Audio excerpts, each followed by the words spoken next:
Tenemos un cilindro que tiene en su interior dos esferas tangentes. Entonces dibujamos el cilindro, imaginamos aquí una esfera, hacemos las dos tangentes verticales hasta elipse para simular el cilindro espacial, dos paralelas, y ahora dibujamos las dos esferas que tienen el mismo tamaño de diámetro que el diámetro de la base de ese cilindro, ¿no? Entonces tenemos aquí, por ejemplo, una esfera, voy a poner así hueco y esto más fino. Bueno, ahí tenemos una esfera y la otra esfera tangente, con un punto de contacto ahí en el polo norte y polo sur de la esfera, para entenderlo, ¿no? Y por último, esa misma elipse que cogimos para aquí, la dibujamos aquí abajo en la base, de manera que el centro de la esfera está ahí. Lo dibujamos en 3 dimensiones porque suele ser más fácil de entender. Entonces, la esfera con el polo ahí tangente a la circunferencia, y lo mismo aquí, este polo tangente a la base. Bueno, tenemos como si fuera una de esas cajas de pelotas de tenis, ¿no? Aunque no suele haber de dos, que yo sepa, pero bueno. Bueno, entonces, si lo vemos esto en un alzado, pues sería algo como esto. Tenemos una esfera, tenemos la otra esfera y tenemos el cilindro tangente circunscrito a ambas, de manera que allí donde termina la superficie cilíndrica tenemos la tapa, que es una circunferencia, y la otra tapa, o sea, las bases del cilindro, ¿no? Bueno, pues se pide calcular el volumen del hueco que dejan las dos esferas, ¿no? Vale. Sabiendo que este, por ejemplo, es el radio de la esfera, ¿vale? Bueno, entonces para calcular esto, calcularemos pues el volumen de las esferas y el volumen del cilindro. Si hacemos la diferencia del cilindro menos el de las esferas, pues ya obtendremos el resultado, ¿no? Entonces sabemos que el volumen de una esfera, vamos a ponerlo así, y el volumen del cilindro, vamos a poner así para entender, el de la esfera es 4/3 de pi por el radio al cubo, ¿no? Mientras que el del cilindro es pues el área de la base por la altura, o sea, pi por r al cuadrado por la altura, y la altura es, si esto es el radio otra vez, radio y radio, o sea que es 4 veces el radio, ¿no?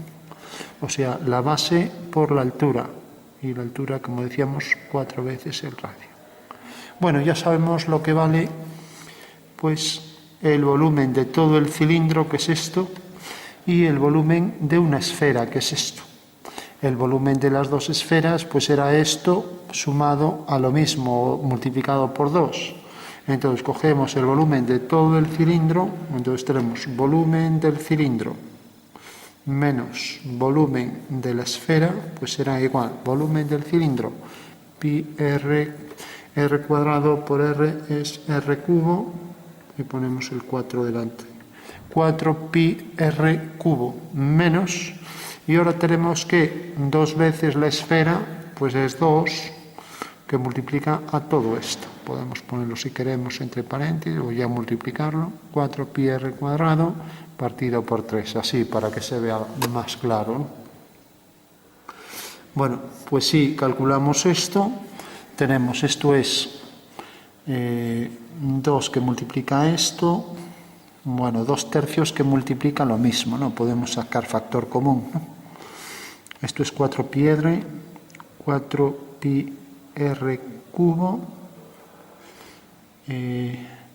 Aquí tenemos, esto es 4 pi r cubo, ya que 4/3 de pi r cubo, ya que es el volumen de la esfera. Entonces decía, cogemos esto que está repetido, ¿no?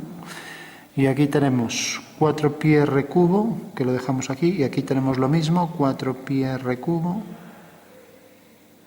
Aquí tenemos 2/3 que multiplica esto. Y aquí tenemos pues la unidad. Como aquí hay 3, podemos poner aquí, como la unidad es 3/3, 3/3, ¿no? Que multiplica esto. Con lo cual 3/3 menos 2/3 pues es 1/3. con lo cual ya sabemos que el hueco que queda aquí es exactamente 1/3, ¿no?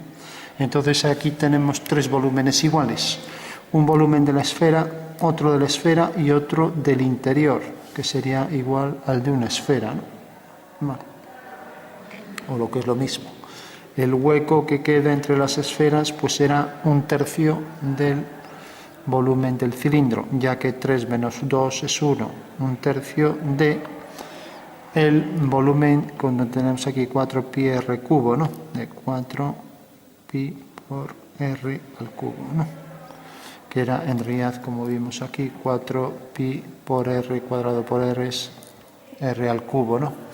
Bueno, en síntesis, ya para no extendernos más, sabemos entonces ya que al final este hueco interno que nos queda todo por aquí, pues es en realidad 1/3 del volumen del cilindro, con lo cual este será otro tercio y este será otro tercio, o lo que es lo mismo.